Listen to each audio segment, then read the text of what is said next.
इसको हम पढ़ेंगे, जीवन में उतारेंगे। ठीक उसी तरह से संकल्प के साथ इसको पढ़कर हमें भी अपना लक्ष्य प्राप्त करना है और एक बेहतरीन इंजीनियर बन के देश के विकास में अपना महत्वपूर्ण योगदान करना है। भारत माता की जय। धन्यवाद हमारे इंस्टीट्यूट परिवार का। नमस्कार, सनातन धर्म यात्रा में आपका स्वागत है। सनातन धर्म यात्रा संकल्प है राष्ट्र के युवा संत परम पूज्य भाई श्री संतोष सागर जी महाराज का राजस्थान के 33 जिलों की यात्रा, और इन 33 जिलों की यात्रा में 5 लाख युवाओं से छात्र छात्राओं मिलकर उनके जीवन को मार्गदर्शित करके उनके जीवन को दिव्य बनाना, सुंदर बनाना ताकि वो शिक्षा ग्रहण करके अपने लक्ष्य को सहजता से प्राप्त करें और अपने समाज के लिए, अपने माता पिता, अपने राष्ट्र के लिए कुछ अच्छा कर सके। और संकल्प यात्रा में 5 लाख बच्चों को निःशुल्क गीता प्रदान करने का एक संकल्प है और अभी तक 14 पड़ाव पूरे हो चुके हैं। 15वें पड़ाव में हिंदुस्तान की सबसे बड़ी शिक्षा नगरी कोटा में है और आज कोटा के सबसे अच्छे इंस्टीट्यूट में से एक मोशन में पूज्य महाराज श्री संतोष सागर जी महाराज का आगमन हुआ है, जहाँ पर हजारों बच्चों को आप अपने प्रेरणादायी प्रवचनों से लाभान्वित करके उनको गीता प्रदान करके उनके जीवन में एक दिव्यता प्रदान करना चाहते हैं। आइए कोटा के इस मोशन इंस्टीट्यूट से आज के इस सुंदर दिव्य कार्यक्रम का अवलोकन करते हैं। पर आगमन से पहले राजस्थान के 33 जिलों में से 14 जिले में आपका जगह जगह जाना और आप ही जैसे बच्चों से मुखातिब होना, आपके जैसे बच्चों को जानकारी देने की बात रही।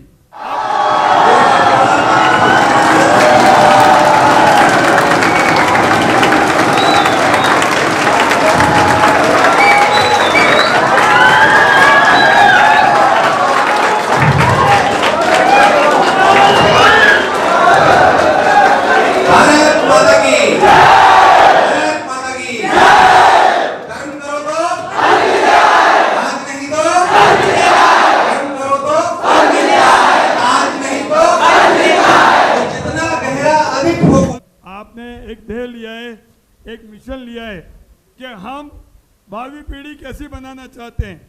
भावी पीढ़ी कैसी बने, वो मोशन के छात्रों जैसी बने, वो अनुशासित बच्चों की बने, वो आईआईटी में जाने वाले बच्चों की बने। और इसीलिए हमारे आदरणीय विजय साहब, क्योंकि मैं तिरंगा यात्रा में भी आपके साथ था, तो हमने देखा है कि आप कितने अनुशासित तरीके से काम करते हैं। तो ज़्यादा कुछ नहीं बोलते हुए महाराज श्री के बारे में कुछ जानकारी और जोड़ने के लिए शिव कुमार जी, जो आपका आजकल के बच्चे सब सोशल मीडिया के बच्चे हैं, आप यूट्यूब रन करते हैं, तो थोड़ी सी जानकारी के साथ फिर हम महाराज श्री को सुनेंगे। आदरणीय शिव कुमार जी। भारत माता की, भारत माता की, वंदे वंदे, जय श्री कृष्णा। 5 लाख बच्चों से मिलने का संकल्प है। 14 जिलों की यात्रा हो चुकी है।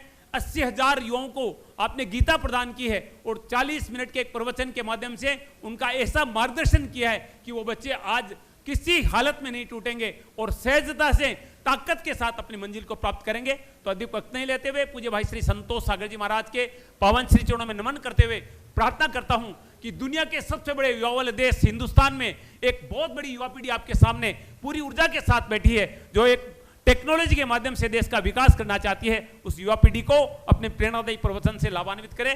परम पूज्य भाई श्री संतोष सागर जी महाराज। प्रेम से बोलेंगे, भारत माता की। प्रेम कम है और जोर ज्यादा है। प्रेम से कहना है, भारत माता की। हाँ, तो सर्वप्रथम आदरणीय चेयरमैन साहब, मॉनसून स्कूल और जितने भी प्रतिष्ठित लोग यहाँ पर विराजमान हैं, सभी गुरुजनों को और सभी मेरे युवा भाई बहनों को मेरा आप सबको प्रणाम। आपको पता है जिंदगी का सबसे बड़ा वेलफेयर क्या है? अगर कोई हमको प्यास लगी हो और पानी दे दे तो उसका असर हमारी बॉडी में 2 घंटे, 3 घंटे, 5 घंटे रहता है। भूखे को कोई भोजन करा दे तो उसका असर 8 घंटे, 10 घंटे रहता है। पर कहीं से भी जिंदगी में एक कोई अच्छा उपदेश, एक कोई अच्छा विचार हमको मिल जाए तो उसका असर सारी जिंदगी भर रहता है। तो लाइफ का सबसे बड़ा वेलफेयर है कोई अच्छा विचार। एक बात हमारे जीवन में हमेशा ऐसी घटती है जिससे हमारा जीवन बिल्कुल बदल जाता है। जो हम होते नहीं हैं वो हो जाते हैं। एक बात जिंदगी में ऐसी घटती है जिससे हमारा जीवन पूरी तरीके से बदल जाता है। तो आज कुछ सूत्र ऐसे हैं, आप देखोगे हम जब घर में नया टेलीविजन लाए, नया मोबाइल लाए, नया फ्रिज लाए, तो उसके साथ में एक यूजर मैनुअल बुक भी हमको मिलती है। तो उस बुक में हमको ये गाइडेंस मिलती है कि इस चीज को, इस प्रोडक्ट को हमें कैसे यूज करना है। और उस यूज के साथ साथ में ये भी गाइडेंस होता है कि अगर इस चीज में कोई एरर आ जाए, कोई प्रॉब्लम्स क्रिएट हो जाए, तो उस एरर को हम कैसे सॉल्व कर सकते हैं, कैसे खत्म कर सकते हैं। तो हर एक प्रोडक्ट के साथ में एक यूजर मैनुअल बुक हमको मिलती है। आज हमारा विषय यह है कि हमारी लाइफ में वो मैनुअल बुक क्या है, वो यूजर, ऐसा कौन सा सिद्धांत है, ऐसा कौन सा प्रयोग है, ऐसा कौन सा वो टेक्निकल एक प्रमाणिक चीज है जिससे हम हमारी लाइफ में ऐसा कोई व्यक्ति नहीं होगा जिसकी लाइफ में कोई एरर ना हो, जिसकी लाइफ में कोई प्रॉब्लम्स ना हो। आज नहीं हो सकता कल आ जाए। पर अब वो एरर खत्म कैसे हो? आपने एक कहावत सुनी होगी, आग लगने के बाद में कुआं नहीं खोदा जाता, और आग लगने के बाद जो कुआं खोदे उसको क्या कहेंगे? बेवकूफ कहेंगे। आग लगने का इंतजार भी हम नहीं कर सकते। तो निश्चित ये मानिए कि जीवन में प्रॉब्लम्स आती हैं और हमको ये सीखना है कि हम अपनी प्रॉब्लम्स को, अपने एरर को हम कैसे करेक्ट कर सकते हैं, कैसे सही कर सकते हैं। हमारे यहाँ पर ऐसा कौन सा सिस्टम है जिससे हम अपने आप को अपग्रेड कर सकते हैं? हमारे जीवन में ऐसी कौन सी चीज है जिससे हम अपने आप को अपग्रेड कर सकते हैं? अगर आप ये समझते हो कि हम जोर से चिल्लाएं, जोर से ताली बजाएं या जोर से टेबल बजाएं और हम स्मार्ट हैं, हम कुछ अच्छा कर रहे हैं, तो ये केवल आपके जोश को प्रकट करता है, आपकी बुद्धिमत्ता को प्रकट नहीं करता है। सिचुएशंस कि हम कहाँ बैठे हैं, कौन व्यक्ति आए हैं, किस प्रकार का विषय है, क्या चर्चा होनी है। कई बार आदमी को अपने जीवन में थोड़ा सा गंभीर होना पड़ता है, और वो गंभीर था। मैं यहाँ मंच पर अभी तक मैं लगभग, जैसे आपने बताया, 80,000 से बच्चों को, तो मैंने हजारों IIT के बच्चों को संबोधन किया है। मैंने मेडिकल कॉलेज में कई कार्यक्रम किए हैं, LLB, MBA, सारे स्टूडेंटों से मैं मिला हूँ। तो आपके अंदर की, और मैं भी कभी स्टूडेंट रहा हूँ, मैं भी पढ़ा हूँ, तो मैं आपकी हृदय की गहराई को बड़ी बारीकी से समझ सकता हूँ। तो आपकी पढ़ाई में आपके मम्मी पापा के सपने हैं, आपकी पढ़ाई में आपकी जिम्मेदारी भी है, आपकी पढ़ाई में आपके समय का सबसे बड़ा रोल है। एक व्यक्ति को 25 वर्ष का एक समय मिलता है। यहाँ 100 वर्षों की आयु एक व्यक्ति की होती है, एक धारणा है, एक व्यवस्था है। उस 100 वर्षों की आयु में 25 वर्ष हम इन्वेस्ट करते हैं, और वो 25 वर्षों का इन्वेस्ट आगे के 75 वर्षों के लिए लाभदायक होता है। अगर ये इन्वेस्ट अभी हमारा सही जगह पर, सही दिशा में और सही समय पर नहीं हुआ, तो मैं आपको गारंटी देता हूं आगे के 75 साल बहुत दुखदाई होते हैं, बहुत चिंताजनक होते हैं, बहुत सोचने वाले होते हैं। तो ये जो समय है आपका गोल्डन टाइम है, ऐसा पीरियड है, इसमें समय है अर्जित करने का, लेने का। आप इसमें ज्ञान अर्जित करें, आप इसमें बल अर्जित करें, और आप इसमें इतना नॉलेज अर्जित करें। इस दुनिया में आपका सबसे सच्चा कोई मित्र है, उस मित्र का नाम है ज्ञान। हमारे यहाँ पर एक स्लोगन है, संस्कृत का है। उस स्लोगन में कहा, राजा पूज्यते स्वदेशे और विद्वान पूज्यते सर्वदेशे। यानी कि एक राजा जिसके पास में बड़ा किंगडम है, बहुत बड़ा अस्त्र शस्त्र आयुध हाथी घोड़े सोना चांदी बहुत सारी उसके पास फैसिलिटीज हैं, पर उस राजा की पूजा कहां पर होती है पता है? उसके एरिया में, उसके राज्य में, उसके नगर में। पर एक पढ़ा लिखा व्यक्ति, एक ज्ञानी व्यक्ति, एक ऊर्जावान व्यक्ति, और उसकी पूजा, बोले उसकी पूजा, वो जहां जाएगा, जिस देश में जाएगा, जिस प्रांत में जाएगा, जिस कंट्री में जाएगा, सब जगह वो सम्मान पाएगा। और वो सम्मान कौन दिलाता है? वो सम्मान दिलाता है ज्ञान। और ज्ञान का मतलब केवल स्कूल की किताबों से नहीं है। ज्ञान का मतलब केवल और केवल भाषा से नहीं है। भाषा आपको चाइनीज आती है, फ्रांसीज आती है, इटालियन आती है, उर्दू आती है, हिंदी आती है, संस्कृत आती है। भाषा का मतलब केवल ज्ञान नहीं है। अक्सर हम लोग इसी को ज्ञान मान लेते। कभी किसी होटल में जाएं, रिसेप्शन पर खड़ी हुई 4 लाइन, रिसेप्शन पर खड़ी हुई लड़की अगर 4 लाइन अंग्रेजी के बोल दे तो हम लोग बड़े प्रभावित हो जाते हैं। अरे वाह, कितनी पढ़ी लिखी है, हैं? इसका मतलब कतई ज्ञान नहीं है। ज्ञान, आप सब यहाँ पर बैठे हैं, आपकी फेस रीडिंग से आपका ज्ञान झलकता है। आपकी फेस रीडिंग से, आपके हाव भाव से, आपके तरीकों से आपके मम्मी पापा के संस्कार झलकते हैं। अगर आप कहीं पर किसी भी सभ्य समाज में या कहीं पर अच्छी जगह पर बैठ करके आप, हालांकि बचपने में, युवा अवस्था में सारी चीजें होती है, उससे केवल आपका चरित्र नहीं झलकता है कि आप कैसे हैं, उससे आपके मम्मी पापा भी, आपके पेरेंट्स भी उसमें इन्वॉल्व हो जाते हैं, आपके टीचर्स भी उसमें इन्वॉल्व हो जाते हैं। आपकी हुड़दंग में, आपकी होय हाय में केवल आप नहीं हैं, उसमें आपके मम्मी पापा भी इन्वॉल्व हैं, उसमें आपके टीचर्स भी इन्वॉल्व है। एक समझदार आदमी आइडिया लगा लेगा कि इन बच्चों को कैसी शिक्षा मिल रही है, इन बच्चों के संस्कार कैसे हैं, इनके सोचने का तरीका कैसा है। हमारे अंदर में जोश हो, पर जोश के साथ साथ एक चीज और होनी चाहिए, उसको क्या कहते हैं? होश कहते हैं। ये 2 चीजें ऐसी है, एक होता है जोश और एक होता है होश। और जिस भी व्यक्ति ने अपना एक टारगेट लिया हो, एक लक्ष्य लिया हो, तो उसको केवल जोश से काम नहीं चलेगा। उस जोश के साथ साथ में क्या होना चाहिए? होश होना चाहिए। अक्सर क्या होता है कि जवानी में केवल जोश होता है, होश तो कहीं घास चरने गया हुआ होता है।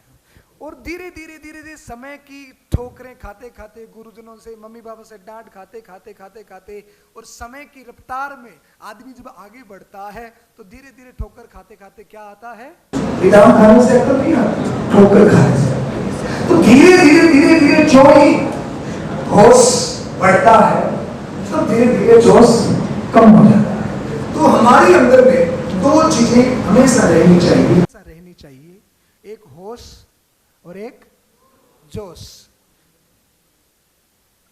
हमारे प्रेरणादायक, आप भगवान श्री कृष्ण से प्रेम करते हैं? आज हमारे युवा श्री कृष्ण को तो जानते हैं, पर राम जी को थोड़ा कम जानते हैं। जानते हैं? पक्का? तो यार, राम जी के अंदर तो बड़ा प्रेम और धैर्यता थी, बड़ा ऐसा सुकून सा चेहरा था उनका। है? राम जी के जानने वाले इतना उड़दंग नहीं करते साहब। आप तो मुझे लगता है सारे कृष्ण के अनुयायी हो। है? राम जी के भी हैं? हाँ, मेरी बात दिल पे मत लेना, मैं व्यंग्य कस रहा हूं। राम में और कृष्ण में, राम जितने, कृष्ण जितने चंचल हैं, राम उतने गंभीर हैं। तो आज के युवाओं से जब मैं मिलता हूं तो वो कृष्ण से ज्यादा प्रभावी, कृष्ण से ज्यादा जुड़े हुए हैं। वो भी कितने जुड़े हुए? अगर कृष्ण को भी हम पूरी तरह फॉलो कर ले, जान ले, तो हमारा जीवन बड़ा दिव्य और बड़ा सुंदर हो सकता है। कृष्ण ने जो जिंदगी का मैनेजमेंट हमको दिया है, वो मैनेजमेंट इतना सुंदर है। आप कृष्ण के जीवन पर थोड़ा सा विचार करेंगे। युवा बच्चे इतना ही जानते हैं कृष्ण जी के बारे में। आजकल धारावाहिक में भी वो एक नाटक आता है राधा कृष्णा, और उनकी वो रील्स चलती है राधा कृष्णा की, एक लवर्स उनको दिखाया जाता है, तो बच्चे उनको उस तरीके से ज़्यादा देखते हैं। और कई युवा तो मेरे को ऐसे भी मिले, बोले सर भगवान ने 16,108 ब्याह कर लिए, 2-4 हम कर ले तो क्या फर्क पड़ता है। हाँ, ऐसे भी मिले। तो मैंने उनसे कहा कि एक काम करना यार, भगवान ने तो 7 कोस को गिरिराज पर्वत भी उठायो और तेरे से तेरी पेंट नहीं उठ रही, तू 2-4 ब्याह। कई कई लड़कों को हम देखते हैं वो ऐसे पूरे दिन ऐसे करते रहते हैं, ऐसे करते रहते हैं, तो पेंट ही नहीं उठ रही तो गिरिराज कहां उठे। मैंने कहा कृष्ण ने तो जहर भी पिया, 1-2 घूंट तुम भी लो, अगर बच जाओ तो कर लेना। पर श्री कृष्ण आप देखेंगे, श्री कृष्ण का जन्म कहां हुआ? जेल में हुआ। और श्री कृष्ण सर्वप्रथम मम्मी पापा उनसे छूटे, फिर वो गोकुल गए तो वहां पर भी उनको गोकुल छोड़ना पड़ा। 11 वर्ष की उम्र में उनका बचपना छूट गया, उनकी मुरली छूट गई, उनका माखन छूट गया। 11 वर्ष के बाद में श्री कृष्ण ने कभी मुरली नहीं बजाई, माखन भी छूट गया। और फिर वो अपने जीवन को लेकर 11 वर्ष के बाद, यानी कि कृष्ण का एक एक जीवन का अगर आप देखेंगे तो उनके अंदर भी इतनी गंभीरता है। राधा के संग श्री कृष्ण 11 वर्षों तक रहे। 11 वर्ष के बाद में श्री कृष्ण कभी राधा से नहीं मिले। तो 11 वर्षों तक उनका वो एक बचपना था और उन्होंने बचपन में आनंद लिया, नाचे गाए, खुशियां मनाई, और सबको लेना भी चाहिए। पर 11 वर्ष के बाद में अपने जीवन को लेकर के, अपनी इंपॉर्टेंस को लेकर के वो गंभीर हो गए। और फिर वो पढ़ने गए सांदीपनी ऋषि के आश्रम में, और 64 दिनों में, इस बात को आप बारीकी से सुनना, 64 दिनों में श्री कृष्ण ने सारी विद्याओं का अध्ययन किया।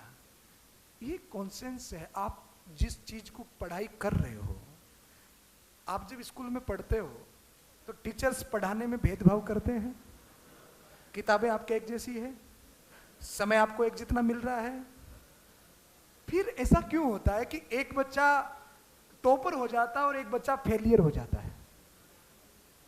एक बच्चा बहुत ऊपर अपर लेवल को ले लेता है और एक बच्चा जहां था वो वहीं रह जाता। उसने अपने समय को भी बर्बाद किया, मम्मी पापा के पैसे को भी बर्बाद किया, गुरुजनों ने जो वो उसके ऊपर जो मेहनत की उस मेहनत को भी बर्बाद किया। तो ऐसा क्यों होता है कि एक टॉपर हो गया और एक फेलियर हो गया? इसके लिए आपका जरूरी है कि जो काम आप कर रहे हो, जिस समय कर रहे हो, उस काम में आपका इंटरेस्ट है कि नहीं। कई बार फेलियर होने का कारण ये होता है कि हम देखा देखी में चुनाव कर लेते हैं। हम ये देख लेते हैं कि यार इसके अंदर में ये योग्यता ये कर रहा है तो मुझे भी IIT करनी है, मुझे भी LLB करनी है, मुझे MBA करना है। तो देखा देखी में जो चुनाव हो जाए, प्रतिस्पर्धा में, कंपटीशन में पढ़ करके, और फिर हमारे अंदर में वो योग्यता नहीं, उतनी जिस चीज के लिए, जितनी IIT के लिए मुझे पता, मैं पढ़ा नहीं हूँ, IIT नहीं पढ़ी है, बल्कि मैंने भी व्याकरण में आचार्य किया है, धर्मगुरु की पोस्ट तक मैं पहुंचा हूँ। अगर आज मैं धर्मगुरु की नौकरी अगर मिले था तो मैं अच्छे खासे पैकेज पर काम कर रहा होता, पर मेरे जीवन का लक्ष्य वो नहीं था। मेरे जीवन का लक्ष्य कुछ और था। तो आप जो पढ़ाई कर रहे हो, नो डाउट उसमें इतना परिश्रम है, इतनी मेहनत है। और मैं जहाँ के भी जाता हूँ ना, मैं लोगों से कहता हूँ कि आज के युवा डायमंड है। आज के युवा जो पहले हमारे जमाने में, मेरा जमाना तो ज़्यादा पुराना नहीं है, पर ये जो लोग बैठे हैं तो 35%, 40%, 50% आ जाते थे ना, तो ये लोग पूरे मोहल्ले में लड्डू बांट करके आते थे। क्यों खंडेलवाल जी, सही कह रहा हूँ ना? 40% आ जाते तो बस पूछो मत, इन्होंने पता नहीं क्या कर लिया, पूरे मोहल्ले में लड्डू बंटते थे। पर आज 85%, 95% और इतनी हाई लेवल की पढ़ाई कर रहे हैं, तो नो डाउट आपका 10-15 घंटे के रोज का स्टडी रहता है, रोज आप मेहनत करते हैं। उस मेहनत में सबसे जरूरी चीज है इंटरेस्ट। क्या जरूरी है? इंटरेस्ट जरूरी है। अगर उसमें आपका इंटरेस्ट नहीं होगा तो आप अगर 6 घंटे भी बुक लेकर के बैठे रहेंगे तो आप उसमें से हासिल कुछ नहीं कर सकते। अच्छा, आप कभी थिएटर में फिल्म देखने गए हो? कौन कौन गया है? शाबाश, गुड। तो आप देखेंगे जब पर्दे पर पिक्चर चलती है हम डूब जाते हैं, खो जाते हैं।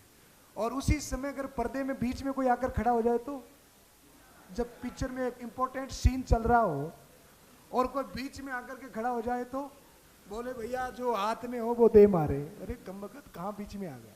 आपने अपनी मम्मी को कभी घर में टेलीविजन धारावाहिक देखते हुए देखा? टेलीविजन चलता है, वो अभिनेत्री जब वो अपना रोल निभा रही होती है, अगर सैड रोल होगा तो मम्मी भी देखते देखते चार चार आंसू चलते हैं।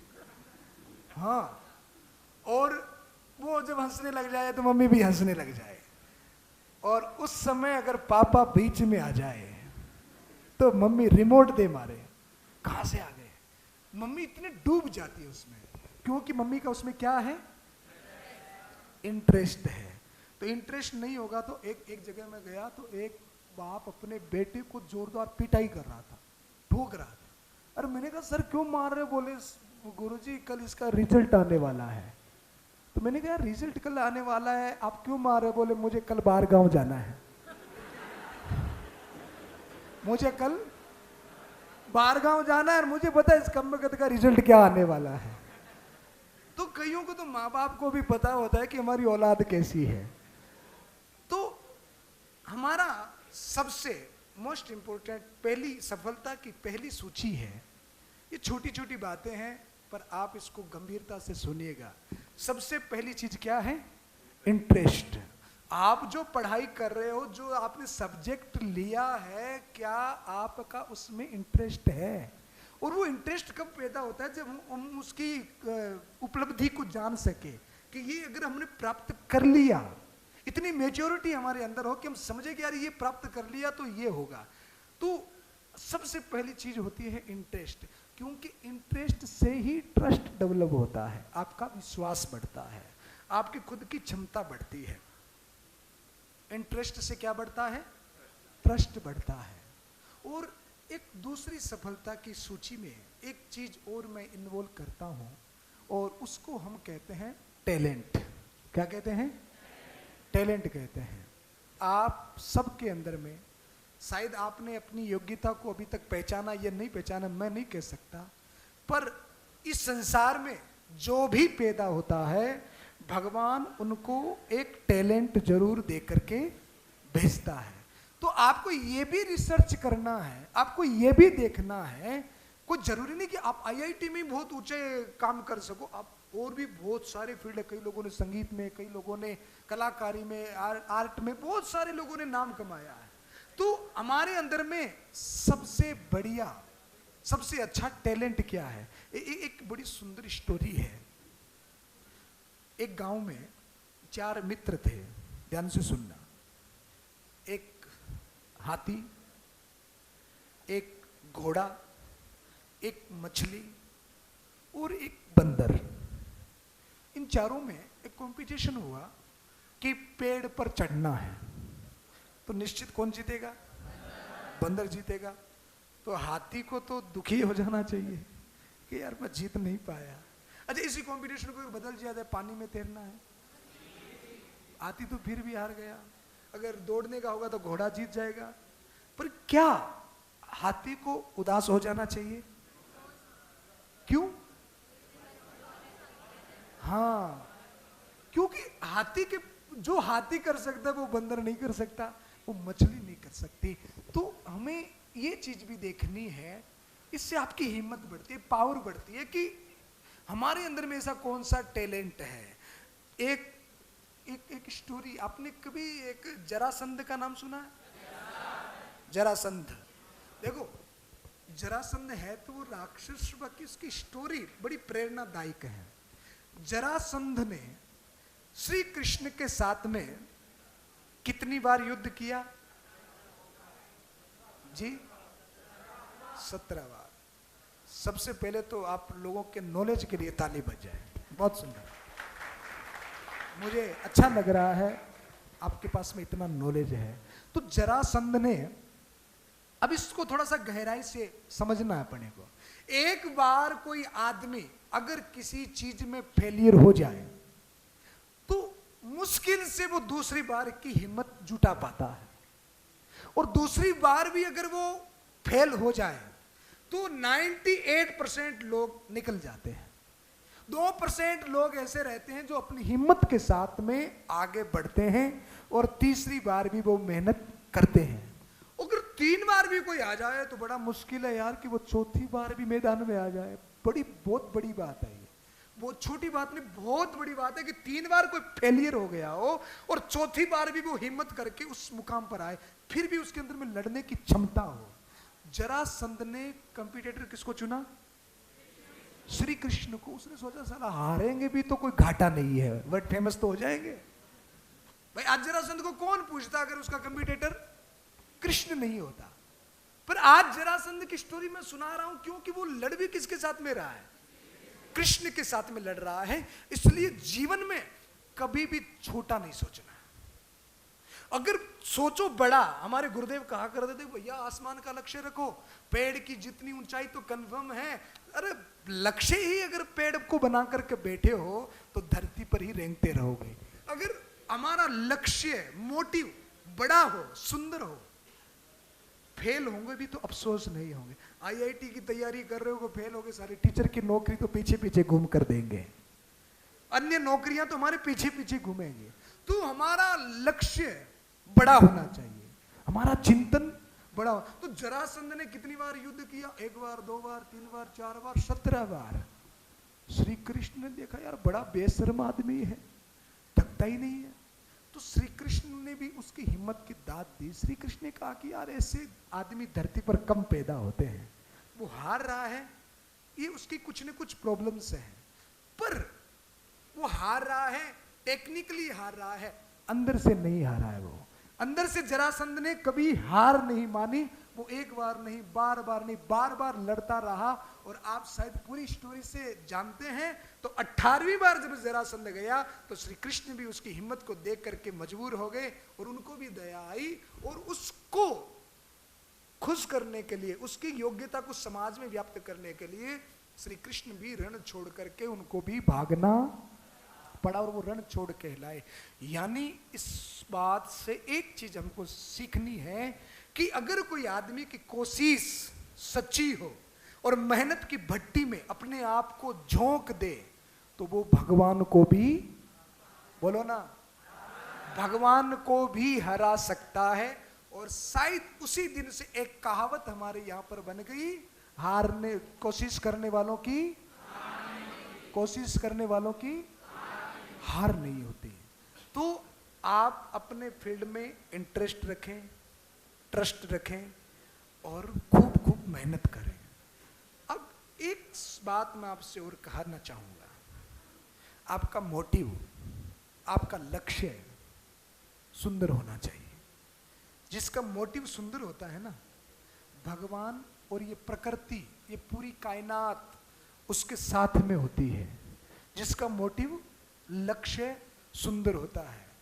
डॉक्टर और अभी मैंने एक मेडिकल कॉलेज में कार्यक्रम किया तो लगभग मैंने 300 डॉक्टरों को संबोधन किया। तो मेरा सब्जेक्ट वहीं से शुरू हुआ। मैंने उन डॉक्टरों से कहा कि डी फॉर डाकू, डी फॉर देवता और डी फॉर डॉक्टर। तो आपकी कैटेगरी कौन सी है? तो निश्चित सारे डॉक्टरों ने किस में हाथ ऊपर किया होगा? है डॉक्टर वाले में किया होगा। पर आपने देखा कोरोना काल में क्या हुआ? कई डॉक्टर क्या बन गए और कई डॉक्टर क्या बन गए? है तो वो डॉक्टर, पर उनके D4 का मीनिंग बदला ना।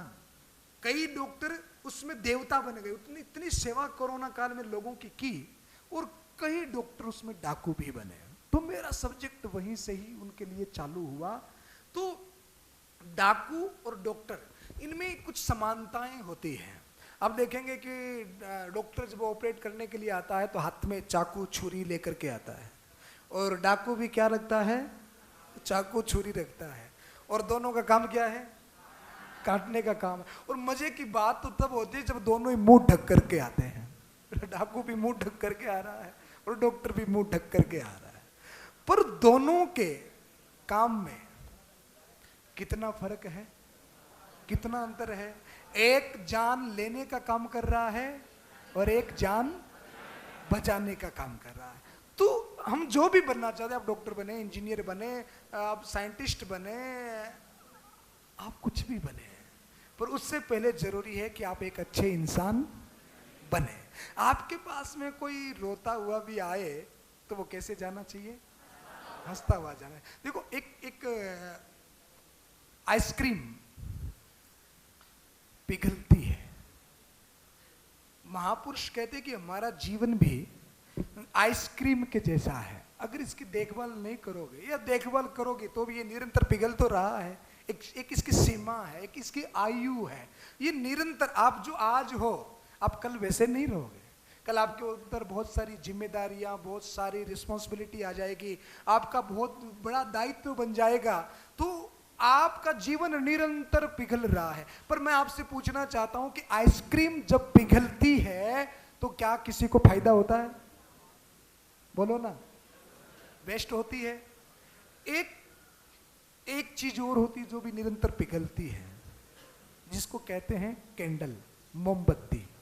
अच्छा, मोमबत्ती जब पिघलती है तो किसी को फायदा होता है? यस सर, कहीं नो सर भी बोले। मोमबत्ती जब पिघलती है तो फायदा होता है। क्या फायदा होता है? उजाला होता है, प्रकाश होता है। आप लोगों के हाथ में है कि आपको मोमबत्ती बनना है कि आइसक्रीम बनना है। दोनों को ही पिघलना है, दोनों को ही खत्म होना है। तो आपका जीवन जो है वो इतना सुंदर होना चाहिए।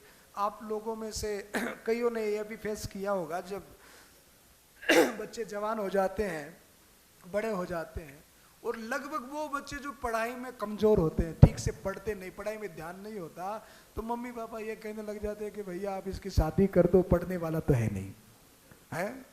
और लड़कियों के लिए भी ये समस्या बहुत बड़ी होती है। जो ही बच्चियां थोड़ी बड़ी होती है, 20-21-22 साल में एंट्री करती है, तो मम्मी पापा फिर शादी के लिए, विवाह के लिए ताने देने लग जाते हैं। और समस्या आकर के खड़ी हो जाती है कि अब क्या करें, विवाह करें कि पढ़ाई करें, हमारा कैरियर हमारे सामने, हमको पढ़ना है। तो वो बहुत एक अजीब सी स्थिति उत्पन्न हो जाती है। एक मौसी और भांजा, दोनों में बहुत अच्छी फ्रेंडशिप थी। मौसी की उम्र थी 65 इयर्स और भांजा था 25 का, पर दोनों की मित्रता बड़ी गहरी थी।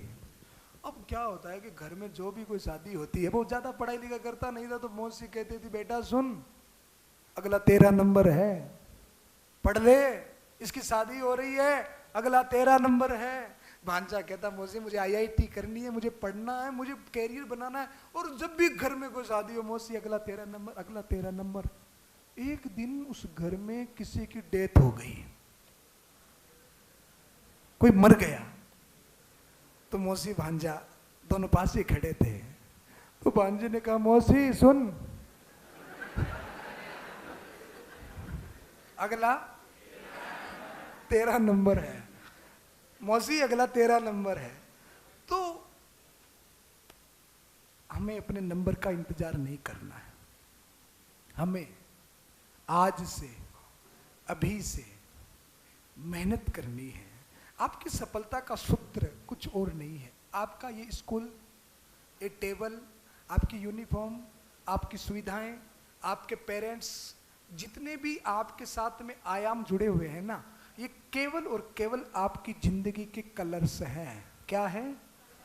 कलर्स हैं। बाकी कोई गुब्बारा अगर हवा में उड़ता है तो वो लाल, पीला, काला हो, उससे कोई फर्क नहीं पड़ता। गुब्बारे के उड़ने में कलर्स का कोई रोल नहीं होता। गुब्बारा कैसे उड़ता है? हवा से उड़ता है। तो सबसे इंपॉर्टेंट बात यह है कि आपके अंदर में हवा कितनी है, आपके अंदर में ऊर्जा कितनी है। कभी कोई भी बच्चा, अगर आप सफल होना चाहते हो तो आप एक कसम खाएंगे, आप कभी अपने भाग्य को नहीं कोसेंगे। कभी आप अपने पेरेंट्स को नहीं कहेंगे कि आपने हमें ये सुविधा नहीं दी, आपने हमको ये नहीं पढ़ाया, आपने हमारे लिए ये नहीं किया। कभी आप गुरुजनों को ये नहीं कहेंगे कि सर आपने ये नहीं पढ़ाया, वो नहीं पढ़ाया। आपकी सफलता के ये सिर्फ अंग हैं, सफलता इसमें नहीं है। सफलता तो आपके खुद की मेहनत में है। अब मेरा लास्ट एंड फाइनल क्वेश्चन आपसे है, जिसकी जवाब की उम्मीद मैं आपसे करता हूं। तो आपसे मैं ये पूछना चाहता हूं कि मेहनत करने के बाद में और इतना समय बिताने के बाद में भी अगर कोई बच्चा फेलियर हो जाए, हार जाए, तो मैं आपसे जानना चाहता हूं, आपकी नजर में हारने का मुख्य कारण क्या होता है? एक एक करके बताओ, एक एक करके हाथ ऊपर करके बताओ, कौन जवाब देगा इसका? बताओ।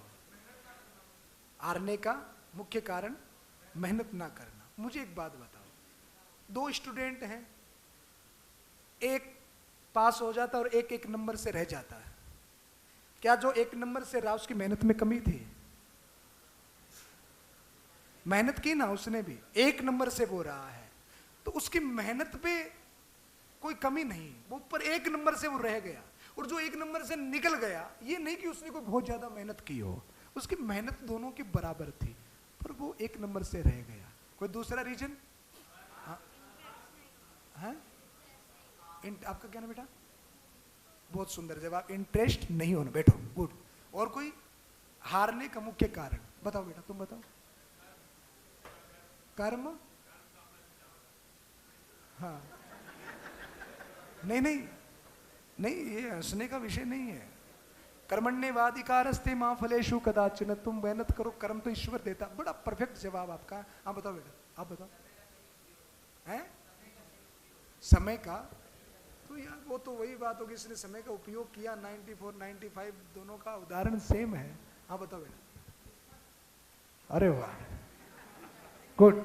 नहीं, ये भी ठीक है। ये सारे जवाब आपके परफेक्ट हैं, कोई का भी जवाब गलत नहीं है। ये सारे असफलता में कुछ न कुछ घोतक होते हैं। पर एक लाइन मैं आपको बताना चाहता हूं, हारने का सबसे मुख्य कारण श्री कृष्ण ने भगवत गीता में कहा। हारने का मुख्य कारण, एक लाइन श्री कृष्ण कहते हैं, संशय आत्मा विनश्यति। क्या कहा? एक बार और रिपीट करें, संशय आत्मा विनश्यति। संशय मीन्स क्या होता है? संदेह है, या मुझे हिंदी कम आती है, अंग्रेजी में बताओ। हाँ, डाउट। अच्छा, संस्कृत में क्या कहते हैं? हैं? संशय। तो यार आप बड़े टैलेंटेड हो, संस्कृत भी आती है, हिंदी भी आती है, अंग्रेजी भी आती है, हैं? आप तो बड़े टैलेंटेड हो, आपसे मिलकर तो दिल गार्डन गार्डन हो गया है। अच्छा, ये संस्कृत भाषा जो है, आप लोगों को शायद इसमें कम इंटरेस्ट होगा, पर मैं थोड़ा सा कहना चाहूँगा। संस्कृत भाषा जो है ना, वो इतनी अद्भुत है। हमारी प्राचीन पद्धति भारत की संस्कृत भाषा, जिसको देव भाषा भी कहते हैं, और इतनी मीठी है कि अगर संस्कृत में किसी को गाली भी दो ना, तो ऐसा लगता है सामने वाला कोई कविता पाठ कर रहा है, कोई कविता पढ़ रहा है। ऐसी संस्कृत भाषा। अगर संस्कृत में, हिंदी में किसी को आप कहोगे ओ कुत्ते, तो सामने वाला नाराज हो जाएगा।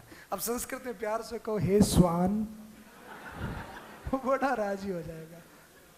अरे संस्कृत में, हिंदी में किसी से कहो गधे, तो मुंह फुला लेगा। और संस्कृत में क्या कहते हैं? प्रेम से कहो हे वैशाख नंदन, तो बड़ा प्रसन्न हो जाता है। तो बहुत सारे संस्कृत की भाषा का ऐसा आनंदित संस्कृत भाषा है। तो आपको संस्कृत, हिंदी, अंग्रेजी सब आती है, पर इसके साथ साथ में आपकी भाषा में मिठास भी होना चाहिए, है? हमारे शिव कुमार जी कहते हैं, बोले आदमी को और कोई फैक्ट्री लगे या न लगे, पर दो फैक्ट्री आदमी को लगानी चाहिए। एक अपने मुंह में शक्कर की, शुगर की फैक्ट्री, और एक अपने दिमाग में, बोलो ना, आइस की फैक्ट्री। जबान मीठी हो और दिमाग ठंडा हो, तो उसकी जीवन में बड़ा सुकून होता है, बड़ा आनंदित उसका जीवन होता है। तो हम सब लोगों को अपने समय की कदर करनी है, हम सब लोगों को गंभीरता से अपने जीवन को जीना है। तो संशय आत्मा विनश्यति, हारने का मुख्य कारण होता है संशय, यानी डाउट। आज के बच्चे चिंता ज्यादा करते हैं, चिंतन कम करते हैं। मेरा रिजल्ट कैसा आएगा? मैं उससे आगे निकलूंगा कि नहीं निकलूंगा, मेरे मार्क्स कैसे होंगे। रिजल्ट के बारे में सोचना क्या होता है, चिंता होता है। और हमें सोचना किसके बारे में है, चिंतन करना है, हमें अपनी स्टडी के बारे में सोचना है। अगर आप निरंतर अपनी स्टडी को कर रहे हो तो आपको चिंता करने की जरूरत ही नहीं है, आपकी सफलता निश्चित है। और एक बुक जिसको मैं यूजर मैनुअल बुक हम सबके लिए कहेंगे, जो हमको अपग्रेड करती है। जिस कुर्सी पर ये सब लोग बैठे हैं, कुर्सी की कितनी टांगे हैं, 4 टांगे हैं। अगर एक टांग कुर्सी की निकल जाए तो वो कुर्सी टिकेगी क्या भाई, नहीं टिकेगी ना। अच्छा, आप आईआईटी के स्टूडेंट हैं, एक सवाल आपसे पूछूं, फटाफट जवाब देंगे? जो सबसे फर्स्ट जवाब, उसको कुछ न कुछ इनाम जरूर मिलेगा। मेरा क्वेश्चन ये है, फटाफट देना, क्योंकि 10 लाख का चेक भरना हो तो कितना जीरो लगेगा?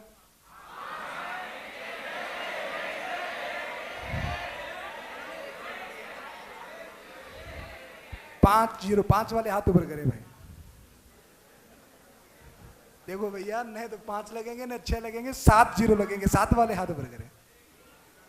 इसमें भी 2-4 महापुरुष हैं।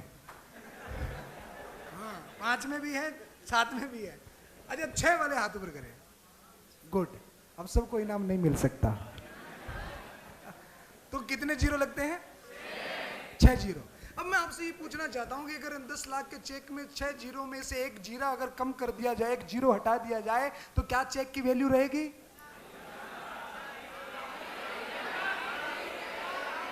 रहेगी। कितने की? 1 लाख की वैल्यू। और एक जीरो और कम हो जाए तो?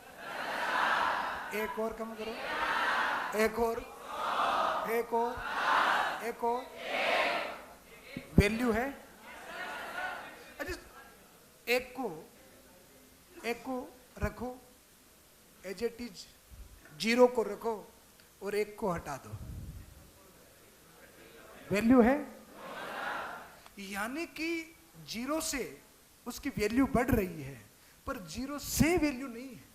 जीरो कम होंगे फिर भी वैल्यू रहेगी। जब तक एक रहेगा तब तक वैल्यू रहेगी। कम ज्यादा हो सकती है, पर अगर एक ही हट जाए तो वैल्यू खत्म हो जाएगी। तो हमारी लाइफ में वो एक क्या है, हम अपने आप को अपग्रेड कैसे करें? कुर्सी की 4 जो टांगे होते हैं, आप ये समझिए कि पहली टांग जो है वो बुद्धि बल है। आप नर्सरी से लेकर आईआईटी तक जाओगे तो हजारों किताबें आप पढ़ लोगे और उससे आपका बुद्धि बल बड़ा तेज हो जाएगा, आपको दुनिया का नॉलेज ज्ञान हो जाएगा। दूसरा, आप अभी युवा हो, आपके शरीर में ताकत है, बल है, तो आपके अंदर में बुद्धि बल भी है और बाहुबल भी है। और आप जब आईआईटी में टॉपर हो जाओगे, बढ़िया सर्विस होगी, बढ़िया काम करोगे, तो आपके पास में क्या आएगा? पैसा भी आएगा। तो आपके पास में क्या होगा? धनबल भी होगा। तो आपके पास में धनबल भी है, बुद्धि बल भी है, आपके पास में बाहुबल भी है। पर ये चौथी जो टांग है ना, इसको कहते हैं मनोबल। क्या कहते हैं? मनोबल, आत्मविश्वास। अगर ये जीवन में नहीं है तो ये बाकी की सारी चीजें आपके लिए बेकार हो जाएगी। तो हमको अपने आप को अपग्रेड करना है। और मैं आप सबसे एक निवेदन करने के लिए आया हूं। मैं इस बुक के बारे में आपको ज़्यादा नहीं बता पाऊंगा, क्योंकि ये बहुत बड़ी बुक है और बहुत इसमें मैनेजमेंट है। आपको कैसे खाना पीना, कैसे चलना, कैसे व्यवहार करना, आपको किस चुनौती से कैसे लड़ना। दुनिया की टॉप मोस्ट सारी यूनिवर्सिटी में अगर कोई किताब पढ़ाई जाती है तो उसका नाम क्या है? भगवत गीता। आप में से कोई जानता है भगवत गीता के बारे में? अरे वाह, कौन कौन जानता है? श्लोक आते हैं भगवत गीता के बारे में? किसको आते हैं? कोई सुनाना चाहेगा? आप आओ भैया, आगे आ जाओ। आओ आओ आओ, एक माइक दीजिए।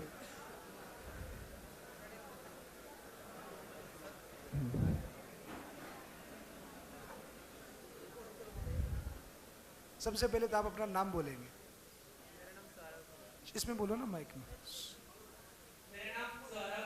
सौरभ के लिए ताली बजाए भाई। सौरभ, आप भगवत गीता के बारे में जो जानते हैं, श्लोक भी जानते हैं वो भी बोले, श्लोक नहीं भी जानते हैं तो आप भगवत गीता के बारे में क्या जानते हैं वो थोड़ा सा सबको बताइए। श्लोक बताइए।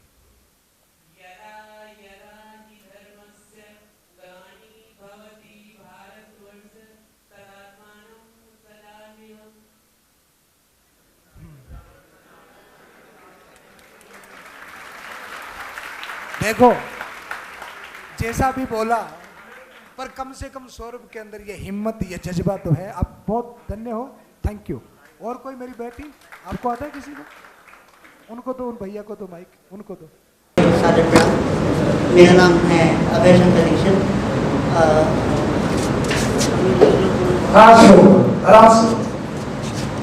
एक जो श्लोक है जो मेरे लिए बड़ा ही प्रेरणादायक है मेरे जीवन में, जो भगवान की महत्ता को भी बताता है। है कि प्राणाय साधुना विनाशाय च दुष्कृता धर्म संस्थापनार्थाय संभवामि युगे।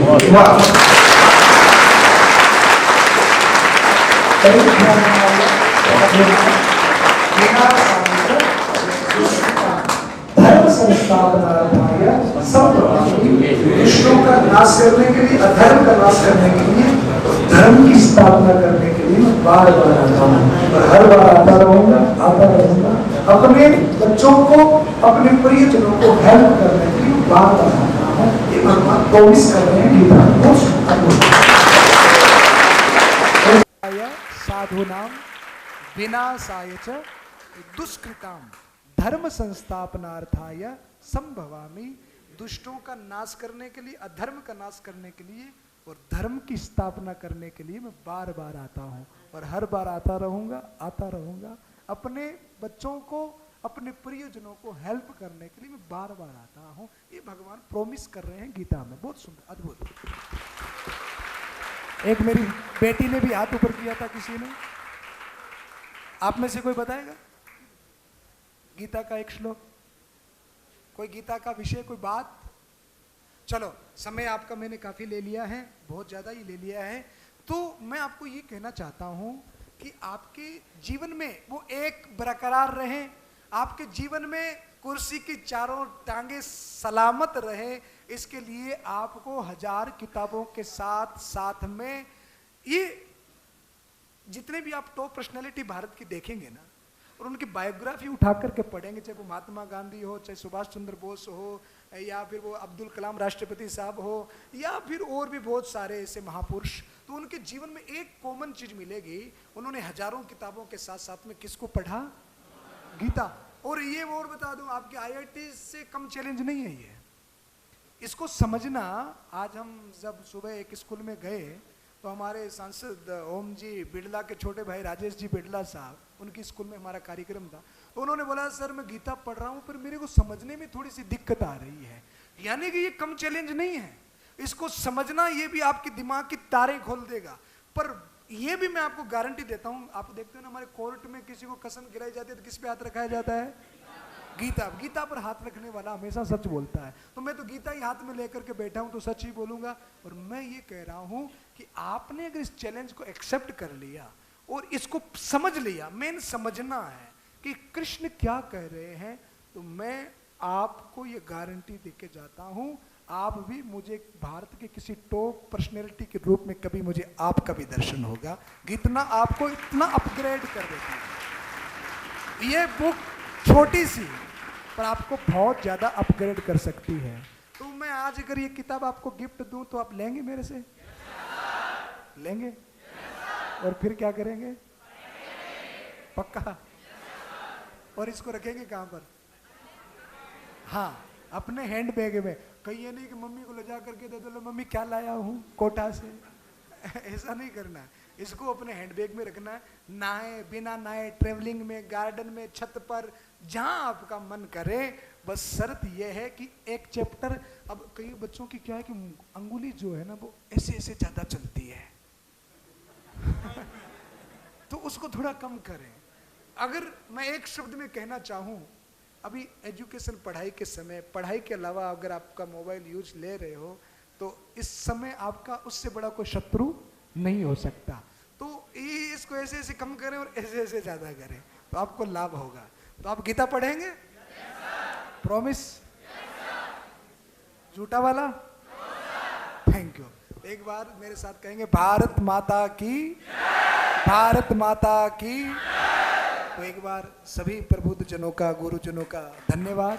जय हिंद, जय भारत।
करके देश के विकास में अपना महत्वपूर्ण योगदान कर रहा है। भारत माता की जय। बहुत धन्यवाद हमारे परिवार का। धन्यवाद। राधे राधे।